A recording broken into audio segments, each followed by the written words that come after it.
Through its faith, its steel and its gunpowder had the mighty empire of man weathered each and every storm set against it for 2,500 years.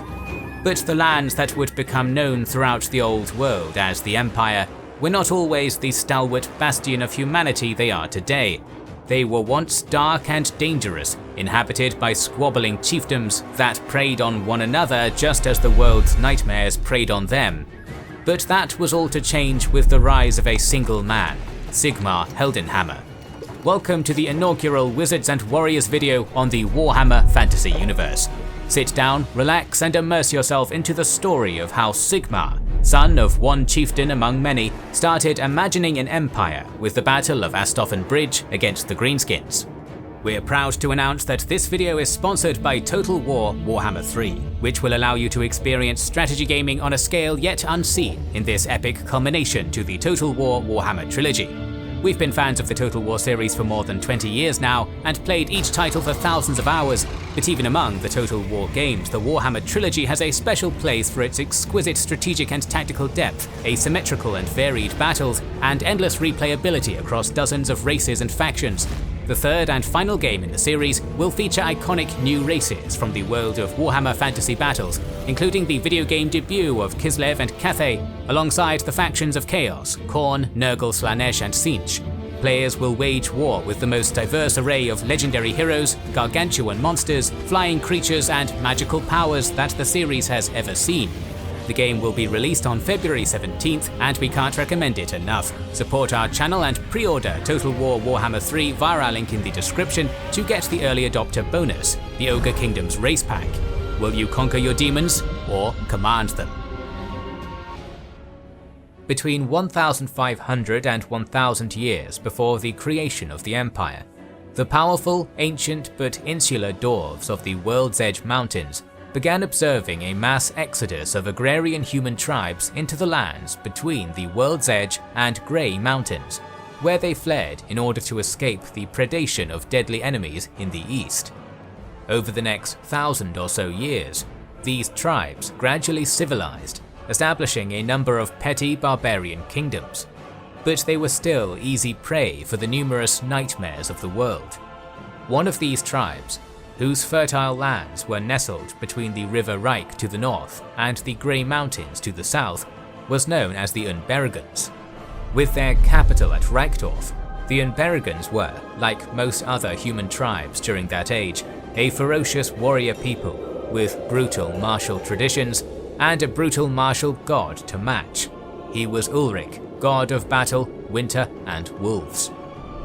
Unberogen settlements were assaulted constantly by chaotic beastmen warbands emerging from the deep dark forests, as well as warmongering greenskin hordes descending from the infested mountains.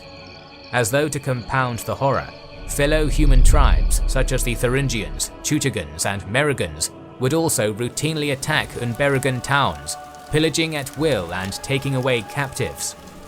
It was in the year -30 IC, or Imperial Calendar, that Sigmar Unberogen was born in the midst of a melee between the retainers of his father King Bjorn and an Orcish raiding band, a melee which led to his mother Griselda's death. Sigmar thus came into the world with the sound of battle ringing in his ears, and the feel of both greenskin and human blood on his infant body.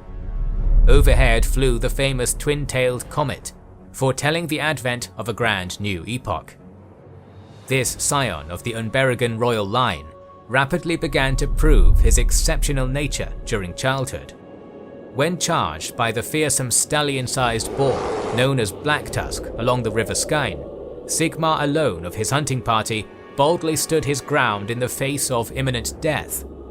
Rather than hunting the beast as initially intended, however, he instead showed immense character by dislodging a spear that had been stuck in the creature's back years before, ending its torment.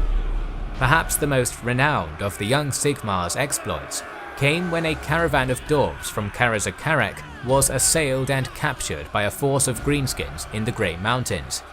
Young Sigmar, still just a manling at the time, led a force of Unberogen warriors to rescue the beleaguered dwarves. Amid his assault on the Greenskin camp, he smashed through dozens of orcs and then slew their hulking warlord Thagraz Headstomper in single combat. In gratitude to the human, Dwarf King Kurgan Ironbeard of Karazakarek granted Sigmar the priceless runic warhammer of his age-old house, Galmaraz, Skull Splitter. Not long after returning victorious to Reichdorf with his legendary new weapon, Sigmar was called to stand before his proud father, together with his advisory council, within the Royal Longhouse's Great Hall. As was tribal custom, Bjorn's heir was expected to earn his shield in battle upon reaching manhood at the age of 15. Luckily for the young warrior, yet another greenskin warlord named Grimgut Bonecrusher had stormed down from the southern mountains into Unberogen territory, viciously ravaging the land and its people en route to a small settlement to the west called Astofen. Sigmar was ordered to ride south with half of Reichdorf's warriors, 300 in total, track and then put a swift end to the Greenskin horde before it could inflict any further damage on the Unberogen people. But he would not go alone. He had noble companions for company. Wulfgar was first, loyal and headstrong, always raring for a good fight. Second, Pendrag, a diplomatic, tactful and calming influence. Finally, Trinaventes was quiet, reserved, and yet balanced in his council, a good compromise between two extremes. All were warriors born and bred. That evening, each warrior who was to venture out to fight the Greenskins the following morning assembled in the dwarf-wrought Great Hall. In yet another Unberogen custom, known as Blood Night, the warriors enjoyed what might be seen as the Last Supper. They sat down beside their comrades to eat a lavish feast of fine meats, cooked specifically for the occasion.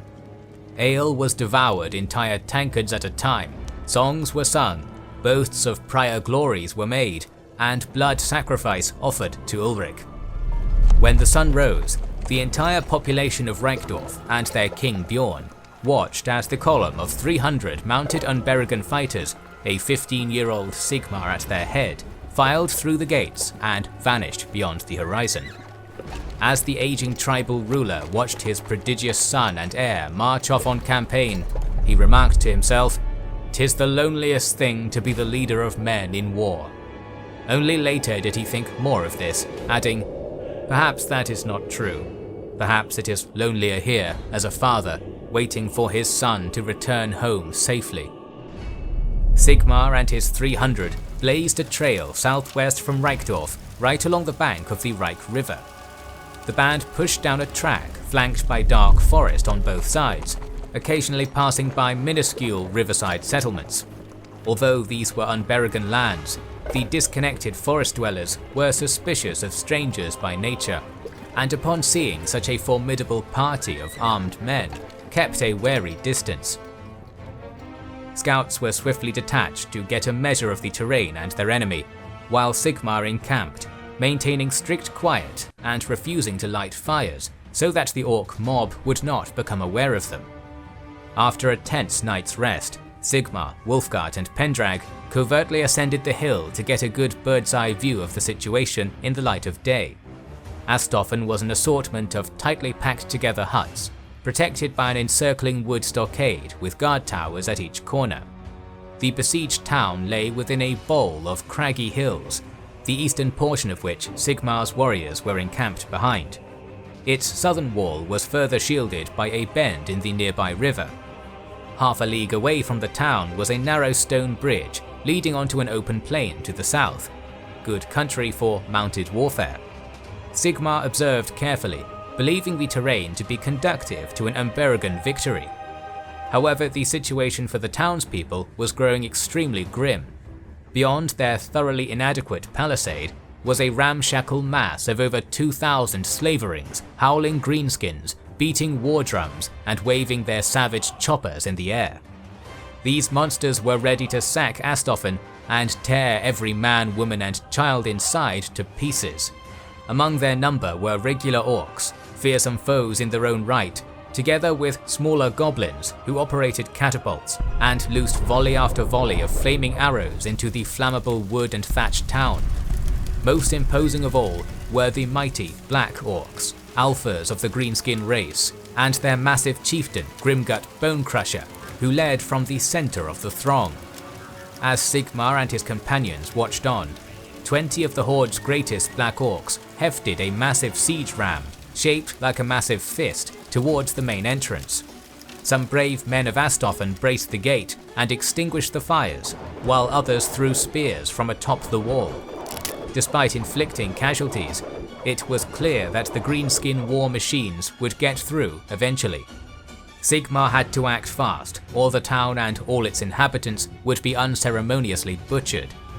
Quickly returning to camp with a plan in mind, the Unberogen warrior prince astutely selected Trinovantes, brave, measured and calm, to lead 50 grizzled volunteers around the outer hills, where they would take up an ambushing position on the far side of the Astofen Bridge.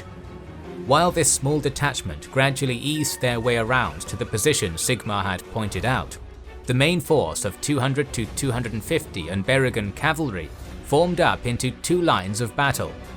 The first was led by Sigmar himself and were armed with spears, while the second, under Wulfgarde's command, had recurve bows. Both deployed on the reverse slope of the eastern hill, where the Greenskins could not see them, waiting for Trinovantes' prearranged signal. The battle at Astofen Bridge was about to begin. Time passed slowly. There was, as of yet, no sign of Trinovantes' readiness, nor any evidence of his presence whatsoever. Sigmar's attack could not go ahead until the signal was received, but the Greenskins were squeezing Astofen harder and harder by the minute. If the Unberogans did not act soon, it would all be for nothing. Wulfgarde, fiery as ever, vigorously pressed Sigmar to unleash them on the Orcs, but the prince held him back. Trinovantes would pull through. As though to repay his blood brother's confidence, at that very moment, the bright green banner of Trinovantes was raised into the wind beyond the stone bridge. The signal had been given, and the trap was ready. With no further delay, Sigmar lifted his spear and shield to the heavens. As Wulfgarde chanted the prince's name in a booming cry, Sigmar called out to those stalwarts who had accompanied him, "Unberogans, we ride!" Then, with an initial blast from Wulfgarde's warhorn, the human warriors charged at a gallop over the crest of the hill. In beleaguered Astofen, Sigmar's appearance on the hilltop was met with sheer elation. Salvation had come. The town's warriors fought with renewed vigor, pushing the Greenskin menace back from the walls as best they could. Amid his warmongering rabble of orcs, Grimgut Bonecrusher roared and bellowed commands. Beaten and coerced by the warlord's biguns, half of the horde broke from the siege and formed a loose front line of long spears and primitive shields, through which Sigmar's brazen charge would have to punch. The onrushing tide of horsemen picked up speed as it raced down the slope towards the Greenskin army. Behind the orcish spear wall, thin-limbed goblin archers loosed inaccurate and uncoordinated potshots, which mostly failed to hit their mark.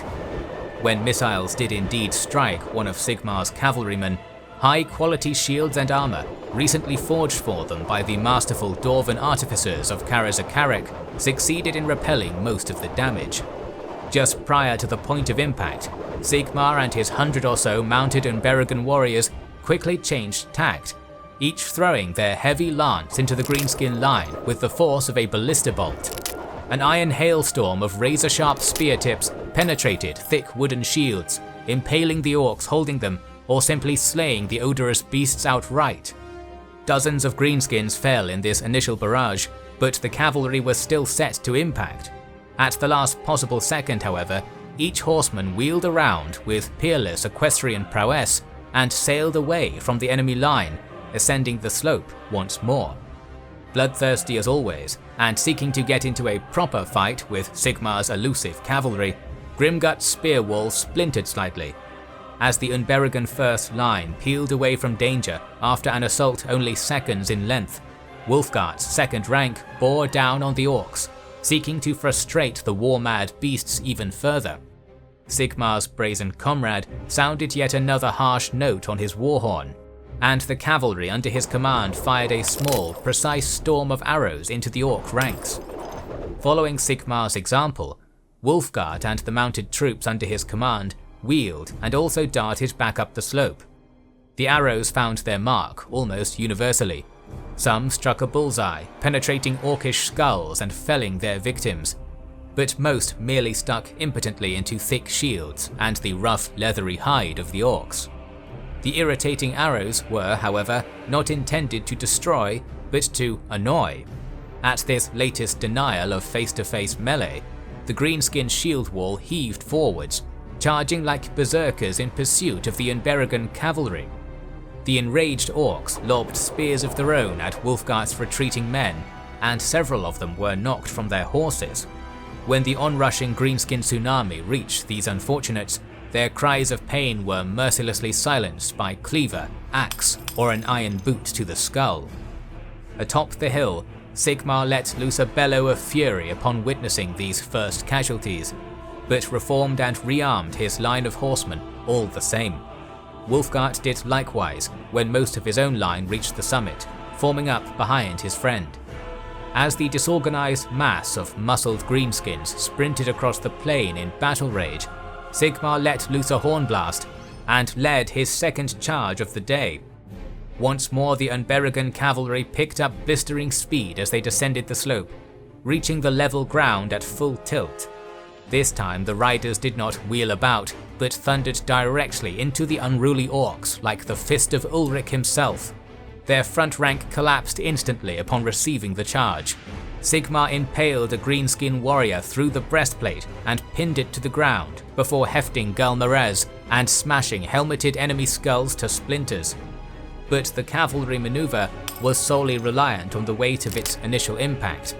With that petering out, the numerically superior orcs began to recover with unnerving speed even as their front shattered, pushing back in their hundreds and bogging Sigmar's cavalry down in a rip-and-tear melee.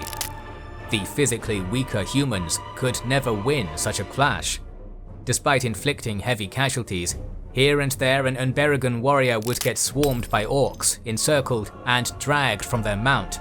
For Sigmar, the time to enact the final stage of his plan had come.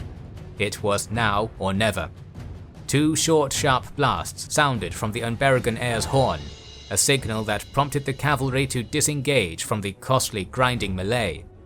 In ragged bands they rode hard to the south in the direction of Astofen Bridge.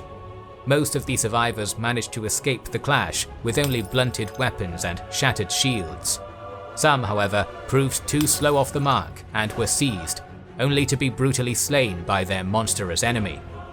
All in all, fully 150 of Sigmar's men managed to cross the bridge safely to reach the open plain beyond, where fresh weaponry had been arrayed for the men by Trinovantes. The replacements had been cunningly piled in a wedge formation, so that Sigmar's cavalry would be battle-ready by default even whilst rearming. Then, as the warlord Bonecrusher led his 1,000 orcs to swamp the humans, giant spear in hand, 50 of the most muscular and hefty Unberogen warriors, clad in the heaviest dwarf-forged armour, marched from hiding places at either side of the bridge. These stalwart volunteers of Trinovantes' forlorn hope strode grimly onto the bridge in formed-up ranks and assumed a blocking position on the bridge. Their job was simple: hold the orcish horde at bay for as long as possible and give Sigmar enough time to reorder his cavalry. As the last of the battered human stragglers got beyond the river, Trinovantes raised his axe, kissed Ulrich's wolf icon with which it was inlaid, and shouted a defiant death rattle to his wall of armoured warriors. "Unberogans, we march!" With that last hurrah, the vanguard of the giant battle-mad greenskin mob slammed into Trinovantes' blocking force. Obstructed by the fast-flowing river and the narrow bridge, less fortunate orcs were forced to mass on the riverbank and behind their comrades, eagerly awaiting their turn in the meat grinder. Unberogen spears were thrust by the dozen, punching through greenskin helmets and hitting back against the dark green flood. Still, the sheer force of the assault was withering, and with each orc killed, 2 more came on bellowing. Trinovantes' 50-strong contingent was slowly and bloodily being chipped away and forced back across the Astofen Bridge. Half a league behind the nightmarish Malay, Sigmar vigorously urged his cavalrymen to rearm as quickly as they could. The troops needed no such encouragement. Each and every one of them keenly recognized that this time was being purchased at a great cost, the lives of their comrades and friends. A brief rest was had, fresh blades and shields were taken, and the cavalry remounted. At the slaughterhouse on the bridge, brave Trinovantes was holding the Greenskins at bay and slaying vast numbers of them, despite being pushed back inch by inch. Unberogen warriors were dying all along the front, savagely cut apart and crushed to pieces by the inhuman invaders. Sigmar's most level-headed companion slew several more orcs, but then warlord Grimgut Bonecrusher personally joined the fray. The chief Greenskin found Trinovantes and impaled his giant spear through the captain's back. With that, the few remaining Unberogen infantry broke, running for their lives and allowing the Greenskins to spill out into the plain. Realizing that Trinovantes had just been slain by the fall of his green standard, Sigmar let out a grief-stricken howl at the head of his rejuvenated wedge of cavalry. Meanwhile the orcs, their cohesion broken to nothing by the exhilarating battle and an instinctive blood rage, uncontrollably fanned out on the south side of the bridge. With Galmaraz raised to the heavens, Sigmar and his 150 riders charged headlong at the Greenskin rabble. The only one among their ranks who seemed to realize what was about to happen was Grimgut Bonecrusher himself, who desperately and unsuccessfully tried to bully his orc boys into some kind of defensive line. It was already far too late for the rampaging Greenskins. After unleashing a final volley of spears and arrows, Sigmar's cavalry cleaved through the unformed herd like a hot knife through butter. Orcs, isolated or in small groups, died by the score, cut down by spear and axe, or trampled into the blood-soaked earth by ironclad hooves. The Unberogen leader smashed his foe aside by the dozen, blazing a trail toward the center of the horde. When he got there, Sigmar brought Galmaraz down on Grimgut Bonecrusher's head and shattered the warlord's skull. That was the end of the battle. Deprived of their leader, every thread of unity binding the Greenskin horde together tore apart. The creatures mindlessly turned on one another, brutalizing their own allies in a bid to escape first. Those orcs attempting to rush back across the bridge were met by the warriors of Astofen, who sallied out to push away the remaining besiegers and aid Sigmar's liberating band of heroes.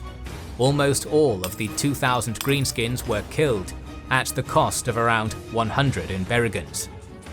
That night, the victors were hosted in Astofen as guests of honor by King Bjorn's cousin, Atel, before riding back to Reichdorf in triumph. Not long after their return, Sigmar, who had earned his shield 20 times over, took his two remaining companions, Pendrag and Wulfgart, to the sacred Oathstone, around which Reichdorf was founded in ancient days. There Sigmar spoke to his companions of a great vision, the feuding, splintered tribes of humanity bound together in a single entity, an empire of man, with the strength to fend off Greenskins or any other horror the world might spawn to assail its people. The Unberogen prince held up Galmaraz and spoke the words, "I swear by all the gods of the land and upon this mighty weapon that I will not rest until all the tribes of men are united and strong." These words, and the Battle of Astofen Bridge, were to be just the first step on Sigmar's path to unite the Empire and become the most revered man in the history of the old world. Our next few videos will be dedicated to the Warhammer Fantasy Universe, but we're planning to cover the battles of all major fantasy worlds, so make sure you have subscribed and pressed the bell button. Please consider liking and sharing. This goes a long way to help us in the eyes of the almighty algorithm. We'll try to read and respond to every comment, as we want to see what you think about this video and which videos you hope to see in the future. Your feedback is very important to us. This is the Kings and Wizards channel, and we will catch you on the next one.